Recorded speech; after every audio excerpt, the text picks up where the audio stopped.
अस्सलाम वालेकुम, ये है स्पोर्ट्स फ्लो। मैं हूं दानिश अनीस। पाकिस्तान और साउथ अफ्रीका के दरमियान इस वक्त केप टाउन में दूसरे टेस्ट मैच का खेल जारी है। याद रहिए 2 टेस्ट मैच की सीरीज़ है जिसमें पाकिस्तान पीछे नज़र आ रहा है और साउथ अफ्रीका को 1-0 की बढ़तरी हासिल है। इस टेस्ट मैच में पाकिस्तान की पोजीशन को इतनी अच्छी नज़र आ नहीं रही है। साउथ अफ्रीका ने पहली इनिंग्स में जो टॉस जीतकर पहले बैटिंग करने का फैसला किया था, 615 रन दागे पाकिस्तान के खिलाफ। जवाब में पाकिस्तानी टीम सिर्फ 194 रन ही बना पाई। बाबर आजम वो वाहिद बैटर थे जिन्होंने एक डिसेंट बैटिंग का मुजाहरा किया, लेकिन वो कन्वर्ट नहीं कर पाए स्कोर को। ऑन दी अदर हैंड अगर हम साउथ अफ्रीका की बात करें तो कन्वर्जन्स नज़र आई। रिकल्टन ने पहले अपनी सेंचुरी स्कोर की, डबल सेंचुरी तक पहुंचे, इवेंचुअली 259 रन बनाए, फिर बउआ की सेंचुरी, वरेन की century. These performances were enough कि वो एक सॉलिड टोटल स्कोर बोर्ड पर लगाते। पाकिस्तान टीम लैक करती हुई नजर आई। साउथ अफ्रीका ने फॉलो ऑन इन्फोर्स किया पाकिस्तान पे। दूसरी इनिंग्स में पाकिस्तानी बल्लेबाज बेहतर स्ट्रैटेजी के साथ नजर आए। क्या फ़र्क था पहले इनिंग्स की बल्लेबाजी में और दूसरी इनिंग्स की बल्लेबाजी में, ये जानने में बड़ा इंटरेस्टेड हूँ। और इसके साथ साथ जो स्ट्रैटेजीज पाकिस्तान की बॉलिंग लाइनअप की थी उस पर भी बात करेंगे। एक्सपर्ट ओपिनियन के लिए आज हमारे साथ मौजूद है पाकिस्तान के साबिक कप्तान और टेस्ट क्रिकेटर राशिद लतीफ़, साथ साथ टेस्ट क्रिकेटर सिकंदर बख्त हमारे साथ मौजूद हैं। टेस्ट क्रिकेटर अहमद शहजाद ने हमें ज्वाइन किया हुआ है और senior sports journalist Abdul Majid Bhatti भी हमारे साथ मौजूद हैं। राशिद लतीफ़ साहब, फ़र्क क्या था पहली इनिंग्स में और दूसरी इनिंग्स में? अगर हम एग्जीक्यूशन की बात करें पाकिस्तानी बल्लेबाजों की, पहली इनिंग्स में क्या हम जल्दबाजी में नजर आए या फिर बहुत जल्दी स्कोर करना चाहते थे? इशू क्या था आपकी नज़र में? देखिए 615 रन के बाद और इतनी फील्डिंग के बाद 140 ओवर फील्डिंग की, फिर शाम को 1-1.5 घंटा मिलता है, उसमें थोड़ा सा इश्यूज आते हैं। आप जितने अच्छे बैट्समैन हो थोड़ा सा प्रॉब्लम होती है। आगे की बॉल, सीधी बॉल भी स्लिप लगती है और लगते हुए देखा आपने, चाहे वो सऊद शकील हो चाहे वो कप्तान हो, शान मसूद स्लिप पे आउट हो गए फर्स्ट स्लिप में और 3 आउट हो गए शाम को। तो उसके बाद थोड़ा सा मुश्किल हो गया, कुछ गलत शॉट वाली, कुछ अच्छी बॉलिंग हुई, फ्रेश थे बॉलर, उनको ज़्यादा ओवर्स नहीं मिले। शाम को ओवर्स का एक स्पेल हुआ, फिर सुबह आके स्पेल में आपकी टीम को ढेर कर दिया। दूसरी में देखें, फॉलो ऑन गलत किया, मुझे ऐसा लगता है कि फॉलो ऑन उन्होंने गलत किया। 420 रन थे, 180 ओवर करते 600 रन बहुत बड़ा टारगेट होता है और उसके बाद फ्रेश होके बॉलिंग करनी चाहिए थी। बॉलर जब थक जाता है दोबारा के फॉलो ऑन के बाद, अगर शुरू में विकेट नहीं मिली तो आपके पास रन इतने हैं तो आप रन कंसीड करते हैं। उसमें फ्लैट हो गई थी। पहले इनिंग में थोड़ी ब्रेक भी अच्छी हो रही थी कैशफ महाराज की, स्विंग ये कर ले या सीम कर ले या थोड़े बॉल निकल रही था, लेकिन इनिंग में लगा नहीं ऐसा। क्रेडिट जाता है दोनों बैटर्स को, दोनों ओपनर्स को, बाबर आजम और शान मसूद। ड्यू था, स्पेशली शान के ऊपर बहुत प्रेशर था। अच्छा खेले, इसमें कोई डाउट नहीं है, बहुत अच्छा खेले और सेल्फिश नहीं खेले, मुझे ऐसा लगा। यहाँ पे ये होता है कि जब आपके खराब परफॉर्मेंस हो रही होती है, आप सोचते 60-70 में करूँ अपना अगला मैच पूरा करूँ, लेकिन शान मसूद को क्रेडिट जाता है कि वो डिटर्मिनेशन बहुत अच्छी रही उनकी। ऐसी बाबर का भी रहा कि उन्होंने कोशिश की, लंबी इनिंग खेले, लंबे रन है, तो शाम तक लेके आ गए, एक ही आउट है और पाकिस्तान के चांसेस हैं कि हम 420 रन तक पहुंच जाए या थोड़ा सा और आगे चले जाए। तो दूसरी इनिंग में मेरे ख्याल से साउथ अफ्रीका ने बहुत बड़ी मिस्टेक की, जिसका भरपूर हमारे बैटर ने फायदा उठाया। एब्सोल्युटली राशिद लतीफ़ साहब, और यही डिस्कशन सिकंदर बख्त और मेरा भी प्रोग्राम से पहले हो रहा था और सिकू भाई एग्जैक्टली यही कह रहे थे कि फॉलो ऑन यार इन्होंने गलत कर दिया। अगर यहीं पर थोड़ा और टोटल लगा देते और स्कोर लगा देते तो पाकिस्तान टीम और अंडर प्रेशर आ जाती। बट सिकू भाई, क्या कोताहियाँ हुई पहली इनिंग्स में? ये वैलिड पॉइंट है कि दिन के अख्ताम पर अगर आपकी विकटें गिर जाती हैं, 3 विकटें जैसे हमने गंवा दी थी, अगले दिन थोड़ा सा ज़्यादा प्रेशर आ गया मिडिल ऑर्डर पर, बड़ा middle order needs to step up as well. Siku भाई देखो, शुरू के लड़के तो चले, नया बॉल अच्छा हो रहा था, जो शकील और वो स्लिप में आउट हुए, शान हल्का सा भी वो पुश कर रहे थे, उधर चला जा रहा था, तो उस वक्त तो गेंद हिला। मगर रिजवान ने क्या शॉट खेला, ये मुझे समझ से बाहर है।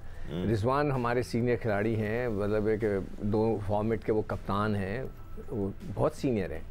उनको इस किस्म का शॉट तो ऐसा लग रहा था कि आखिरी ओवर रह गया है, 6 रन चाहिए, तो उन्होंने सोचा कि मैं छक्का मार के जो है अपने आप को मतलब हीरो बना के निकल जाऊँ। मगर मेरे समझ से बाहर है। अगर कोई एक्सप्लेन कर दे तो अच्छी बात है, मुझे भी समझ में आ जाए कि जी नहीं ये वजह थी, बहुत जल्दी में थे। तो एक सीनियर प्रॉब्लम होता है सिकू भाई, ये विकेट कीपर के प्रॉब्लम में माइंड नहीं करेंगे। अच्छा, आप मुझे नहीं पता था, तुम्हारे साथ भी यही प्रॉब्लम था। नहीं, हमने तो आपकी बड़े टेम्परामेंट वाली इनिंग्स देखी है राशिद लतीफ़ साहब। अभी उस बॉलर के साथ स्लेजिंग चल रही थी इनकी, इस वजह से मेरे ख्याल एब्सोल्युटली राशिद साहब, माइंड गेम्स भी चल रहे थे, हम इस बारे में मजीद बात भी करते हैं, लेकिन सिकू भाई, विकेट कीपर्स हो या जो भी हो, अगर आप टीम के कप्तान हैं, फ्रंट से लीड कर रहे हैं, तो आपके अंदर इतना टेम्परामेंट होना चाहिए कि आप लड़ सकें और क्रीज पर रुक देखो सकें। अगर वो स्लेजिंग चल रही थी तो स्लेजिंग तो वो कामयाब हो गया बॉलर। एब्सोल्युटली, मकसद ही यही होता है। और हम तो अभी पूरे इंडिया को उसमें देख रहे हैं कि जो इंडियंस ने जो वहाँ की फ्रस्ट्रेशन वो निकाल रहे हैं ग्राउंड के अंदर। ऑस्ट्रेलियंस तो छेड़ते हैं और शुरू से छेड़ते हैं, इंडियंस कभी नहीं करते थे इतनी जितनी इस दफ़ा उन्होंने कर दी फ्रस्ट्रेशन के अंदर। तो वो जो टेम्परामेंट होता है एक अच्छे बैट्समैन का, वो यही होता है कि जी आपने रुकना है, अगर वो आपको स्लेज कर रहा है तो आप खड़े रहें। आप वो 100 कर देते वो ज़्यादा अच्छा होता है कि 100 करने के बाद बल्ला ऐसे दिखाते उसको भी दिखाते, वही जवाब होता है, वो जवाब होता है। हमेशा वो कहते थे एक ज़माने में तेंदुलकर ने कहा था कि I won't talk, my bat will talk वाली बात होनी चाहिए। Ahmed, it all comes down to responsibility. अब चाहे आपके ओपनिंग बैटर्स हों, सीनियर बैटर्स हों या फिर नए बैटर्स हों, रिस्पॉन्सिबिलिटी लेनी है। ये जो कन्वर्जन्स हम देखते हैं ना, 50 से 100 की, 100 से 200 की, 200 से 260 की, ये बड़ी ज़रूरी है ख़ासतौर पर टेस्ट क्रिकेट में। आपको लगता है कि कहीं ना कहीं कमी नज़र आ रही है रिस्पॉन्सिबिलिटी लेने में? जी, कंसिस्टेंसी बड़ी इंपॉर्टेंट होती है। जिस तरह पिच आपने देखा है कि किस तरह का है, हमारे अपने बल्लेबाजों ने दिखा दिया कि पिच कैसा है। यही पिच पहली इनिंग में था। बड़ी अच्छी बात है कि लंबी जब बॉलिंग करके पिद्दी करके आए होते हैं, लेकिन ये हमें याद रखना चाहिए कि दुबई में जब क्रिकेट होती थी तो पौने 200 ओवर भी फील्डिंग की है और उसके बाद वो टाइम गुजारा है। ये कमिटमेंट होती थी और फिर अकाउंटेबिलिटी होती थी हर चीज की। मसला ये है कि जब कैप्टन की तरफ से रैश शॉट देखने को मिलते हैं तो फिर अकाउंटेबिलिटी रहती नहीं, और फिर जिस तरह रिजवान की इन्होंने बात की है, इस तरह के शॉट देखने को मिलते हैं। मैं देखता कि अगर कैप्टन लाइक जिस टाइम मैं खेल रहा था, मिसबा या दीगर कप्तान होते तो इस तरह के शॉट के बाद आप हंस ही नहीं सकते थे, और लोग अभी भी बैठ के हंस रहे थे, जो कि अच्छी चीज नहीं है। क्योंकि वहां पे अगर आपने पहली इनिंग में थोड़ी सी रिस्पॉन्सिबिलिटी और कमिटमेंट दिखाई होती तो आप लोग मैच के इतना पीछे ना चल रहे होते कि एक जबरदस्त मैराथन इनिंग के बाद भी दोनों प्लेयर्स की बड़ी जबरदस्त पार्टनरशिप रही। बाबर आजम की भी बहुत अच्छा खेले वो सेकंड इनिंग के अंदर भी, उसके बाद शान मसूद की भी। अभी भी ऐसा लग रहा है कि बहुत दूर कहीं जो है ना जीत पड़ी है, ये रास्ता है वो इसी वजह से कि पहली इनिंग के अंदर किसी ने कमिटमेंट शो नहीं किया है। बिल्कुल ठीक बात है, उन्होंने गलत फॉलो ऑन किया, बॉलर से उन्होंने पूछा होगा, लेकिन फॉलो ऑन उन्होंने इसलिए किया क्योंकि वो पहली इनिंग पाकिस्तान खेला ही इस तरह की था, लगा था कि ले दे जाएंगे। और यही जवाब था मेरा अहमद, जब सिकू भाई कह रहे थे ना, जब सिकू भाई कह रहे थे पहली इनिंग्स में क्या उन्होंने गलत फॉलो ऑन किया, मैं आपसे बिल्कुल मुत्तफिक हूँ। वो यही सोच रहे थे, पहली इनिंग में 194 की, दूसरी इनिंग में भी जल्दी आउट कर देंगे। जी अहमद, तो फिर होता ही है कि क्योंकि साउथ अफ्रीका के पास एक स्पिनर भी है जेनमन, तो साउथ अफ्रीका को चाहिए था कि पहले बैटिंग ले, पिच पे थोड़ा सा और खेले, थोड़े से और निशान बने, डिटोरिएट हो, उसके बाद आखिरी इनिंग जो है ना उसको बॉलिंग करनी चाहिए थी। अब होगा ये कि अगर एक भी अच्छी पार्टनरशिप लग गई तो प्रेशर सारा साउथ अफ्रीका पे आएगा, चाहे 100 रन भी चेस करने हो, लेकिन प्रेशर में होगा साउथ अफ्रीका वो चेस करने के। यहाँ पे थोड़ी सी बबूमा और उनकी बॉलिंग साइड गलती कर गए, लेकिन क्रेडिट जाता है बाबर आजम को और शान मसूद को। अंडर प्रेशर थे शान मसूद, बिल्कुल ठीक बात है ये, उसमें उन्होंने एक मेहनत इनिंग खेली है। अल्लाह करे कि अब ये देखें, अब बात है जीतने की, बड़ा अच्छा हो गया सारी चीजें। अब now they need to find a way, क्योंकि अभी वो नहीं सुनना चाहते हम कि साइम अयूब नहीं था, वो होता तो बैटिंग भी कर लेता, वो होता तो बॉलिंग भी कर लेता। हम ये मैच अब पाकिस्तान को जीतता हुआ देखना चाहते हैं, बिकॉज ये गलतियों से सीखने वाला मामला दानिश रुक नहीं रहा है। जो अवेलेबल रिसोर्सेज हैं उन्हीं को इस्तेमाल करते हुए जाहिर सी बात है पाकिस्तान टीम ने टैकल करना है सिनारियो उसको। भट्टी साहब, 208 रन से ट्रेल कर रहा है इस वक्त पाकिस्तान। ठीक है, हमारी एक ही विकेट गिरी है, ठीक है, शान मसूद क्रीज पर मौजूद हैं, बट यहाँ पर अगर पाकिस्तान ने इस खसारे को पूरा करना है और जैसे अहमद कह रहे हैं 100, 150, 200, 250 रन अगर लगाने हैं तो आपके मिडिल ऑर्डर को स्टेप अप करना पड़ेगा भट्टी साहब। खासतौर पर सऊद शकील पिछले कुछ टाइम से थोड़े से ऑफ कलर नजर आए हैं। देखिए Danish, no disrespect to Babar Azam, लेकिन बाबर आजम, किंग बाबर आजम तब बनेंगे जब 60, 70, 80 को कन्वर्ट करेंगे 150, 200 में और पाकिस्तान को सिंगल हैंडेडली आगे लेके जाएंगे। जो अनफॉर्चुनेटली बाबर आजम की जो क्लास है या जितना उनके बारे में दुनिया बात करती है वो अभी कन्वर्जन नजर नहीं आ रहा। कोई शक नहीं, उन्होंने तीसरे इनिंग्स में तीसरी 50 बनाई, लेकिन मेरे ख्याल में बाबर आजम को आगे जाना चाहिए था। लेकिन जो आपका सवाल है, बिल्कुल यहाँ पर सऊद शकील, सलमान अली आगा को हम डिस्कस नहीं कर रहे। सलमान अली आगा के बारे में कहा जाता है कि पाकिस्तान में स्पिनर्स को खेलने वाले जो चंद अच्छे बैट्समैन हैं उनमें से एक है। कल महाराज ने जिस तरह उनको फ्लाइट पे डिसीव किया और वो पूरा पैर बाहर निकालकर बीट हो गए और स्टंप हो गए, तो मतलब उनको रिस्पॉन्सिबिलिटी दिखाना पड़ेगी। ये 20-21 रन ना हमें सलमान अली आगा से चाहिए ना आमिर जमाल से चाहिए। आमिर जमाल समझ में नहीं आ रहा, ना पूरे बैट्समैन हैं ना पूरे बॉलर हैं। इसी तरह सऊद शकील, कामरान गुलाम पर भी अब इनिंग्स ड्यू है मेरे ख्याल में। आज अगर शान मसूद जिस तरह कल जबरदस्त खेले हैं, आज इस सेंचुरी को डबल सेंचुरी में कन्वर्ट कर दें, फिर कामरान गुलाम है, सलमान अली आगा है, सऊद शकील है, मेरे ख्याल में अगर 150-200 ऊपर पाकिस्तान कर जाए तो फिर आप देखिएगा एंटी क्लाइमेक्स हो सकता है। लेकिन आज का जो पहला सेशन है ये बहुत इंपॉर्टेंट है और पाकिस्तान ने जो पहली इनिंग में गलतियां की, देखिए मोहम्मद रिजवान को कल हमने टीवी पे देखा, बॉलर ने अभी गेम डिलीवर नहीं की थी, वो आगे निकल गए, लेकिन वो शॉट कमिट कर चुके थे। तो इसका मतलब है कि उनके जहन में वो जो स्लेजिंग चल रही थी वो थी। बाबर आजम लेग साइड पर अननेसेसरीली आउट हो गए। सलमान अली आगा का भी हमने जिक्र किया। मेरे ख्याल में पाकिस्तान को एक अच्छा बैटिंग शो करना चाहिए आज। राशिद साहब, ये जो कन्वर्जन्स की बात हो रही है ना, ये टेस्ट क्रिकेट में बहुत ज़्यादा अहमियत की हामिल बात है, क्योंकि सिर्फ इस सीरीज़ में नहीं, हम एक अरसे से देख रहे हैं पाकिस्तान क्रिकेट को ये प्रॉब्लम्स लाहक हैं कि कोई भी प्लेयर अच्छा खेल रहा होता है, वो अच्छे निक में नज़र आ रहा होता है, 60-70 रन करते हैं या सेंचुरी करते हैं और आउट हो जाते हैं। Century is not your end goal. Test cricket में आपको मैच बनाने वाली इनिंग्स खेलनी है।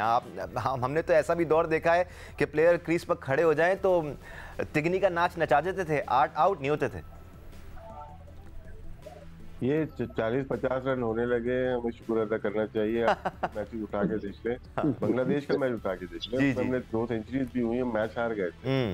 अब ये थोड़ा होना शुरू हो गया। Flat cricket pitch, last match अगर देखते हैं हमसे, मतलब कि 148 का हमने टारगेट दिया और यहाँ पे थोड़ा पिच मिली है तो रन बनना शुरू हुए हैं। और मेरे ख्याल से हमें कहीं ना कहीं पे देखना पड़ेगा कि हमें टेस्ट प्लेयर थोड़ा सा मुश्किल जरूर हो जाता है। आजकल प्लेयर्स वाइट बॉल की वजह से शॉट ज्यादा खेलते हैं। ये सिर्फ पाकिस्तान का प्रॉब्लम नहीं है, world all over the world ये प्रॉब्लम है। बड़े बड़े प्लेयर्स 5वें स्टंप की बॉल को छेड़ने लगे हैं अननेसेसरी, क्योंकि वो यूज टू हो चुके हैं वाइट बॉल के, तो जाते हैं खेलने के लिए, लेकिन वो फिर बड़े रन भी करते हैं। आउट ऑफ फॉर्म होके दो back to back century Smith ने भी करके दिखाई। तो ऐसा है कि वो करते हैं, फिर जो रूट की मिसाल सामने है, लेकिन हमें भी करना होगा। हमारा गैप बहुत ज्यादा आ जाता है 4 टेस्ट मैच के बाद। जैसे हम शान की बात करते हैं या उससे पहले हम बाबर का 18 इनिंग्स आ गई थी कि बड़े स्कोर नहीं आ रहे थे। अभी भी उनसे तवक्कुआत ज्यादा की थी, आए नहीं, लेकिन फिर भी थोड़ा बहुत आने लगा। शान मसूद का भी ऐसे ही है कि हमें फ्लैट पिच पे उन्होंने एक 100 किए, बीच में उनका बिल्कुल ले आउट गया, बिल्कुल फारिग हो गए वो। अब जाके फिर ये इस वजह से अहमियत है कि यहाँ जरूरत थी पाकिस्तान टीम को। सऊद शकील की बात है, बांग्लादेश के खिलाफ भी 100 किया उन्होंने जी। यहाँ पे अगेंस्ट इंग्लैंड जो लास्ट टेस्ट मैच खेले बहुत आला इनिंग थी, वो अकेले लेके गए तो वो टेस्ट मैच जीते। दोनों इनिंग्स में उनसे नहीं हो पा रहा। अगर हम वहां पे भी 84 रन की अच्छी पार्टनरशिप की उन्होंने बाबर के साथ, लेकिन दोनों इनिंग्स में नहीं हो पा रहा उससे। यहाँ पे पहले इनिंग्स में आउट, एक इनिंग्स में कर रहे हैं, इसका मतलब है कि आज ड्यू है उनके ऊपर। बहुत सारे प्लेयर्स पे ड्यू है। सलमान अली आगा देखें, अभी फाउंडेशन अच्छी मिल गई, 200 प्लस की बहुत बड़ी पार्टनरशिप मिल गई है। अब इसको कंटिन्यू करते हैं। अगर बाकी मिलके 300 रन कर ले तो पाकिस्तान एक इज्जत वाला रन बन जाएंगे। 500 प्लस रन सेकेंड इनिंग्स में बहुत बड़े स्कोर होते हैं। इस वक्त जो सिचुएशन है, जैसे राशिद साहब कह रहे हैं, दिल तो बड़ा हुआ होगा पाकिस्तानी बल्लेबाजों का, इवन मिडिल ऑर्डर जो कि स्ट्रगल करता आ रहा है, जिन पर ड्यू है इनिंग्स, उनका भी दिल बड़ा हुआ होगा कि यहाँ पर बेहतर बैटिंग की जा सकती है। बट सिकू भाई, आपको लगता है कि ये जितना भी इशू नज़र आ रहा है, ये जो आगे बढ़ के खेलना है या फिर तेज़ खेलना है, ये इस वजह से भी हो सकता है क्योंकि पहले टेस्ट मैच में भी हमने सुना था, डगआउट की तरफ से क्लियर इंडिकेशन थी कि इन पिचेस पर, इन कंडीशंस में, इन बॉलर्स के खिलाफ आपको थोड़ा सा चढ़ के खेलना पड़ेगा, आपको थोड़ा सा खुल के खेलना पड़ेगा। आप ज़्यादा डिफेंसिव हो गए तो आप खेल नहीं पाएंगे। क्या ये भी प्लेयर्स के दिमाग में चल रहा है कि उनको थोड़ा सा तेज़ खेलना है, अटैकिंग क्रिकेट खेलनी है? यार दानिश, मैं कई दफ़ा कह चुका हूँ, आई डोंट नो तुम्हारे सामने कहा है नहीं कहा, कि क्रिकेट में 3 चीज़ें कहते हैं कि उसको फॉलो करना चाहिए। Number 1 situation, number 2 situation, number 3 situation. सिर्फ और सिर्फ ये खेल सिचुएशन का है। आपकी सिचुएशन क्या है? आपने मैच बचाना है। आपने कोई ड्रामेटाइज नहीं करना कि मैं छक्के मार दूं, नहीं। और प्लेयर वही है जो सिचुएशन के हिसाब से परफॉर्म करे। हाँ। जो सिचुएशन के आप खेलें, तेज खेलने के वक्त तेज खेलें, जब जरूरत पड़ेगी तो कहा जाएगा। अब ये लोग सिचुएशन के हिसाब से नहीं खेल रहे। इस वक्त 1980 की नहीं, 1950 की क्रिकेट खेलनी पड़ेगी इनको। जैसे हनीफ भाई ने सुना एक दफ़ा 300 कर दिए थे, तो एक आदमी दरख्त पे बैठा उनको मैच देख रहा था, गिर गया, सो गया, इतनी स्लो खेले। They have to do something like this. Number 1। Number 2, एक चीज़ मैं पूछना चाहता हूँ कि चाहे ये इसका जवाब राशिद लतीफ़ दे सकते हैं या भट्टी साहब दे सकते हैं, इसलिए मैं गौर कर रहा हूँ कि राशिद लतीफ़ के कनेक्शन है ड्रेसिंग रूम से, कि जो सीनियर खिलाड़ी होता है क्या वो बातें करता है लड़कों के साथ? ड्रेसिंग रूम में होता है ना कि कप्तान तो शान है, तो सीनियर खिलाड़ी कौन है? बाबर हैं, रिजवान। क्या वो खड़े होकर लड़कों को लेक्चर देते हैं कि यार देखो ये पिच के ऊपर हमने इस तरह खेलना है, ये एहतियात करना है? क्या इज़ इट मतलब इस किस्म की चीज़ हो रही है, या उस चीज़ को भी मना किया गया कि आप लोग कोई कुछ नहीं बोलेगा सिवाय आकिब जावेद के? तो ये पता लगाना है। राशिद लतीफ़ साहब, आपका जवाब? यार मैं ना जब क्रिकेट छोड़ी, इसका 10 साल 12 साल हो गए, ना ड्रेसिंग रूम में गया, ना कोशिश की, ना ग्राउंड पे ग्रीन ग्राउंड होता है ना वहाँ कदम रखा, बस आप लोगों के साथ ही होता हूँ। लेकिन वो खबरी तो है ना, आपके पास इन्फॉर्मेशन तो है ना। आपने बता दिया था कि साईं अयूब के नए जूते हैं, मैं हैरान था कि आपको कैसे पता चल गया नए जूते। Right, it's time for a break या जेंटलमैन, हम एक ब्रेक ले लेते हैं। एक मिनट सर सिकू भाई आइए, वापस लेके आए उनको जी। सिकू भाई जो आप बोल रहे डाइव मारेंगे, उसमें डाइव नहीं थी, डाइव नहीं मारी, उसका लोड पड़ गया था पाँव पे, लोड पड़ गया था ना। जब वो बोल रहे बॉल पीछे रखते तो अपने बॉडी को आप रोक लेते हो। नहीं, एक उसकी एक गलती जरूर थी, जब वो आप फॉलो कर रहे होते ना किसी प्लेयर को कि वो आपको थ्रो करेगा तो फासला रखो, इसलिए कि जब वो थ्रो करता है ना तो उसके गेंद का पता नहीं होता लेफ्ट राइट कहाँ जाएगी। मैं और अहमद सोच रहे थे कि डाइव कहाँ मारी, नहीं डाइव नहीं मारी, मैं समझा शायद डाइव मारी। When it comes to injuries, gentlemen, injuries हो जाती हैं, the fittest players को भी injuries हो जाती हैं, ये होने वाली बातें होती हैं। एक इंच बड़ा इसका नील था, वो अटक गया था। Absolutely, सर एक ब्रेक लेने का टाइम हो गया, जल्दी से ब्रेक लेते हैं। ब्रेक के बाद वापस आएंगे तो जरा पाकिस्तानी बॉलर्स के बारे में बात करेंगे, किस तरह बेहतर लाइन और लेंथ को हिट किया जा सकता है कि आप थोड़े से और ज़्यादा लीथल हों। We'll be right back after break। Pakistan और साउथ अफ्रीका के दरमियान दूसरे टेस्ट के चौथे दिन के खेल का आगाज़ हो चुका है। पाकिस्तानी बल्लेबाज इस वक्त क्रीज पर मौजूद हैं, शान मसूद और उनके साथ खुर्रम शहजाद जो कल एज अ नाइट वॉचमैन आए थे। लेट्स होप कि खुर्रम शहजाद भी यहाँ कुछ वैल्यूबल रन कर लें, 50-60 जैसे कि साउथ अफ्रीकन टेल ने किए थे, केशव महाराज ने भी 40 रन किए थे, तो जॉनसन ने 62 रन किए थे। उसी तरह पाकिस्तानी टेल को भी थोड़ा सा स्टेप अप करना पड़ेगा। Will talk about Pakistan effort in this test match. इसके साथ साथ एक ताज़ा खबर भी आपके साथ शेयर कर लें। पाकिस्तान का जो अगला इम्तिहान है वो इम्तिहान तो नहीं, अगली सीरीज़ जो पाकिस्तान की है वो वेस्ट इंडीज़ के ख़िलाफ़ है और ये पाकिस्तान में हो रही है, होम सीरीज़ है, मुल्तान में पहला टेस्ट मैच खेला जाएगा और इसके लिए वेस्ट इंडियन टीम इस्लामाबाद पहुंच चुकी है। क्रेग ब्रैथवेट की क़यादत में पाकिस्तान के ख़िलाफ़ वेस्ट इंडीज़ टीम मुल्तान में पहला टेस्ट मैच खेलेगी और इससे मुतालिक भी जो भी अपडेट्स होंगी वो हम आपके साथ शेयर करते रहेंगे। याद रहे मेहमान टीम पाकिस्तान के ख़िलाफ़ 2 टेस्ट पर मुश्तमिल सीरीज़ मुल्तान में खेलेगी और पहला टेस्ट मैच 17 जनवरी से शुरू होगा। Right then, let's get back to Pakistan versus South Africa. Ahmed, break पर जाने से पहले मैं आपकी तरफ आना चाह रहा था क्योंकि हमारी राशिद साहब से बात हुई थी, सिकंदर साहब से भी बात हुई थी। यहाँ पर पाकिस्तान को अगर अच्छा टारगेट लगाना है तो हर किसी को अपना रोल प्ले करना होगा। अहमद, पिछले कुछ सीरीज़ में हाँ इंडिविजुअल परफॉर्मेंसेस रही हैं, बट वो कंसिस्टेंसी जो टेस्ट टीम में होनी चाहिए कि मुख्तलिफ पोजीशन पर मुख्तलिफ प्लेयर्स परफॉर्म कर रहे हों तो आप फिर बेहतर टोटल्स लगाते हैं, वो चीज़ हमें थोड़ी सी कम नज़र आई है। और दूसरा ये है कि प्रेशर में परफॉर्मेंस करना। हमने काफी दफा ऐसा देखा है जब प्रेशर रिलीज हो जाता है बैट्समैन से, जिस तरह फॉर एग्जांपल पहली इनिंग में इनको पता था कि बहुत लंबा स्कोर हो गया है और हम सबको परफॉर्मेंस करनी है, ठीक है, मैच जीतने के लिए, मैच में हारने के लिए प्रेशर था, आप जो है ना वहां पे ढेर हो गए। उसके बाद जब जैनसन और रबाडा ने आपको पहले टेस्ट के में प्रेशर के अंदर डाला, वहां पे आपकी एग्जीक्यूशन जो थी उस तरह की नहीं थी जिस तरह की होने की, और उसके बाद कप्तानी से भी कुछ इस तरह के डिसीजन हुए जो हमें मैच कॉस्ट कर गया। फिर अभी इस इनिंग अगर आप देखेंगे तो प्रेशर रिलीज था, क्यों? क्योंकि 500 रन पीछे पड़े थे, मेहमद था, अगर रियलिस्टिकली इंसान सोचे तो बहुत दूर लगते हैं, तो ये प्रेशर फ्री इंसान हो जाता है कि यार अब इससे ज्यादा क्या ही हो जाएगा।